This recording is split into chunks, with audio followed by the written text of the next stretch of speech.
In our BFA in graphic design program is a 4-year degree curriculum. And then our first year is really what we call the graphic design foundation. And then I think that's such an important skill for our students to master. Our goal is really to train our students to be very effective visual communicators. The studio life is amazing.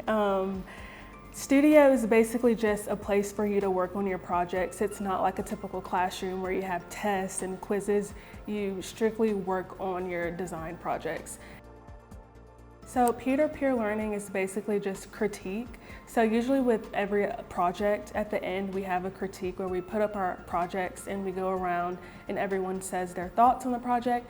And so that's a way for you to get a lot of feedback, and I benefit from that a lot because other designers may see something that I didn't notice or catch, and so it's nice to get their input on my designs.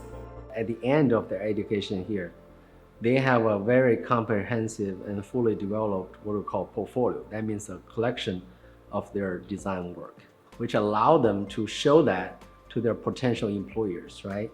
And to show their capability, show their experience. And then many times, because of the strengths of our student portfolio, they don't have a hard time competing with other people and then getting a good job.